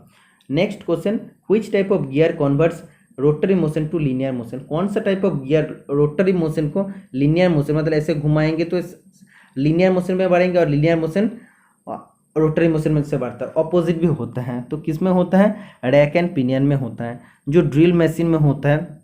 उसके बाद लेद मशीन का जो ट्रांसवर्स हैंड व्हील होता है उसमें भी सेम मैकेनिज्म होता है, rack and pinion. Next question number 30, decorative and corrosion resistance coating on aluminium and its alloy is called. Aluminium और एलॉय के ऊपर कोरोशन रेजिस्टेंस या डिकोरेटिव कोटिंग देने के लिए हम लोग कौन सा प्रोसेस करते हैं, एनोडाइजिंग प्रोसेस करते हैं। आप लोगों को जानना चाहिए स्टैंडर्डाइजिंग प्रोसेस क्या होता है, क्लैडिंग प्रोसेस क्या होता है, क्रोमाइजिंग प्रोसेस क्या होता है। तो ईच एंड एवरीथिंग मैं डिस्कस कर देता हूँ। तो आप लोग अगर मेरा ईच एंड एवरी वीडियो देख के जाएंगे तो आप लोगों के लिए बहुत ज़्यादा इंपॉर्टेंट होगा, आप लोग बहुत कुछ सीख पाएंगे जो आप लोग को बाकी जगह में नहीं मिलेगा। एनोडाइजिंग क्या होता है आप लोग को कोई नहीं बताता, स्टैंडर्डाइजिंग क्या होता है कोई नहीं बताता, तो वो भी आप लोग को मैं डिस्कस कर दिया हूँ। आप लोग बार्क का जो सीरीज चल रहा था वो वाला सीरीज आप लोग जरूर देख लेना। नेक्स्ट क्वेश्चन 31 नंबर का, 60 डिग्री इज इक्वल टू कितना रेडियन। आप लोग जानते हैं 180 डिग्री इज इक्वल टू होता है पाई रेडियन, ठीक है। 1 डिग्री इज इक्वल टू हो जाएगा पाई बटा 180, 60 इज इक्वल टू क्या हो जाएगा, इंटू 60 हो जाएगा, तो कटने के बाद पाई बटा 3 हो जाएगा, तो पाई बटा 3 इज द राइट आंसर हो जाएगा। नेक्स्ट क्वेश्चन बोला है, sum of 3 consecutive odd number is 39, the largest among this is. तो 3 कॉन्जिक्यूटिव मतलब एक के बाद एक जो होता है, सोचो जैसे होता है ऑड नंबर बोला है, तो जैसे होता है तो 3 होता है, उसके बाद क्या हो जाएगा ऑड नंबर 5 हो जाएगा, उसके बाद सोचो 7 हो जाएगा, ऑड नंबर जैसे होता है। तो नॉर्मली हम लोग पहला ऑड नंबर x को मान लेते हैं, तो 3 का बाद क्या होता है 2 ऐड होता है, तो x प्लस 2 हो जाएगा। इसके बाद क्या होता है और भी 4 ऐड होता है, तो x प्लस 4 हो जाएगा। तो टोटल 3 कंसेक्यूटिव नंबर का हम लोग ले लिया, इसके बाद इजिकल टू 39 लिख दिया। तो 3x इजिकल टू आप लोग देख सकते हैं 33, x इजिकल टू हो जाएगा 11। तो इधर बोला सबसे बड़ा जो नंबर है तो क्या हो जाएगा, तो सबसे छोटा नंबर तो 11x का वैल्यू आ गया, बड़ा नंबर क्या हो जाएगा 11 + 4 15 आ जाएगा, तो 15 इज द राइट आंसर हो जाएगा। तो आप देख सकते हैं largest among this is the right answer हो जाएगा 15। नेक्स्ट क्वेश्चन बोला है which of the following instrument is use to check या मेजर द गैप। गैप को मेजर करने के लिए हम लोग कौन सा चीज़ यूज़ करते हैं, कोई भी सोचो गैप है तो गैप को मेजर करने के लिए हम लोग स्लिप गेज यूज़ करते हैं। स्लिप गेज को क्या बोलते हैं, जॉनसन गेज बोलते हैं, क्योंकि जॉनसन साइंटिस्ट जॉनसन ने आविष्कार किया था। ओके, तो एक गेज ब्लॉक से बनता है, तो एक हार्डन ब्लॉक से बनता है, number of set of block रहता है, तो उधर से हम लोग स्लिप गेज को बनाते हैं। और ये जो हार्डन ब्लॉक होता है हाई ग्रेड स्टील से बनता है, जो लो थर्मल एक्सपेंशन, मतलब आप हीट देने के बाद भी एक्सपेंस ज़्यादा नहीं होता है। ओके, और इसका रिंगिंग प्रोसेस क्या होता है, दो स्लिप गेज जो होता है, तो एक दो स्लिप गेज को ज्वाइन करने के लिए अगर हम लोग एक स्लिप गेज के ऊपर लेके और एक स्लिप गेज का अगर रैप करेंगे, थोड़ा सा रगड़ देंगे, तो क्या होता है एक स्लिप गेज दूसरा स्लिप गेज के साथ चिपक जाती है, ज्वाइन हो जाता है, क्योंकि उसमें हाई फिनिश रहता है। तो इस प्रोसेस को बोलते हैं, ज्वाइनिंग होने का प्रोसेस को बोलते हैं रिंगिंग प्रोसेस। ओके, ये भी समझ में आ गया। और एक इम्पॉर्टेंट क्वेश्चन पूछे जाते हैं, जब हम लोग स्लिप गेज यूज़ कर लेते हैं उसका बाद स्लिप गेज को हम लोग को क्या करना चाहिए, उसको क्लीन करने के लिए CCl4 कार्बन टेट्राक्लोराइड का इस्तेमाल करना चाहिए। उसका बाद उसको कार्बन टेट्राक्लोराइड देकर क्लीन कर देते हैं, और उसका बाद पेट्रोलियम जेली हम लोग उसका ऊपर दे देते हैं। तो पेट्रोलियम जेली क्यों देते हैं, उसमें कोई भी जंग नहीं लगेगा, डस्ट नहीं लगेगा, इसीलिए। तो स्लिप गेज होता है बहुत ही प्रिसीजन। ठीक है, स्लिप गेज के 4 ग्रेड होता है, आप लोग जानते हैं 00, 0, 1 और 11। तो इसका वैल्यू तो आप लोग जानते हैं, बहुत बार मैंने क्लास में डिस्कस कर दिया हूँ। नेक्स्ट क्वेश्चन आप देख सकते हैं, ज़्यादा आज मैं डिस्कस नहीं करूँगा क्योंकि बहुत लंबा क्लास हो गया है। बोला the largest diameter of a screw thread is known as. तो कोई भी एक स्क्रू थ्रेड है, तो स्क्रू थ्रेड का जो लार्जेस्ट डायमीटर होता है, तो ये जो लार्जेस्ट डायमीटर होता है इसको क्या बोलते हैं, इसको बोलते हैं मेजर डायमीटर। ये जो स्मॉलेस्ट डायमीटर होता है इसको बोलते हैं माइनर डायमीटर। और ये जो मेजर और माइनर डायमीटर के बीच में जो और एक डायमीटर होता है इसको बोलते हैं पिच डायमीटर। ठीक है, नेक्स्ट क्वेश्चन क्या बोल रहा है, the external surface of the part made of mild steel can be harden by. मैं आप लोग को पहले ही डिस्कस कर दिया हूँ, सरफेस हार्डनिंग प्रोसेस में माइल्ड स्टील होता है, बहुत ही कम कार्बन परसेंटेज रहता है, इसलिए बहुत ज़्यादा नरम होता है। तो ये जो नरम होता है इस मेटल को, तो अगर कोई भी कंपोनेंट के लिए यूज़ करना है तो बाहर जो सरफेस होता है उसको हार्ड और वो रेजिस्टिंग सरफेस बनाना होता है। तब हम लोग को क्या करना पड़ता है, उसका सरफेस को, आउटर सरफेस को हार्ड करने के लिए हम लोग को कार्बन ऐड करना पड़ता है। तो जनरली माइल्ड स्टील में कितना कार्बन परसेंटेज रहता है, 0.15%। तो सबसे पहले उसका कार्बन परसेंट 0.95% बढ़ाते हैं कार्बोडाइजिंग प्रोसेस में। उसका बाद हम लोग उसको केस हार्डनिंग करते हैं। तो केस हार्डनिंग करने के बाद उसका आउटर सरफेस टोटली हार्ड हो जाता है और वो एडजस्टिंग बन जाता है, और अंदर पोर्शन वो टोटली सॉफ्ट रहता है। सॉफ्ट मतलब टफ होगा, ओके, और ये शॉक रेजिस्टेंस भी होगा अंदर वाला पोर्शन। तो माइल्ड स्टील के लिए हम लोग कौन सा प्रोसेस करते हैं, केस हार्डनिंग हम लोग करते हैं। समझ में आ गया है। तो ये था टोटल 35 क्वेश्चन, बाकी क्वेश्चन हम नेक्स्ट क्लास में डिस्कस कर दूंगा। तो आप लोग कमेंट बॉक्स में जरूर बताना आप लोग को वीडियो कैसा लगा। अगर आप लोग चाहते इससे भी ज़्यादा एक्सप्लेन करूं तो एक्सप्लेन मैं करूंगा, अगर आप लोग चाहते इससे कम एक्सप्लेन करूं तो वो भी हम करूंगा। जो भी आप लोग बोलेंगे उसका हिसाब से मैं हम करेंगे। तो वीडियो पसंद आए तो लाइक कमेंट कर देना, चैनल को जरूर सब्सक्राइब करके रखना। आज के लिए इतना, मिलते हैं नेक्स्ट टाटा, बाय बाय।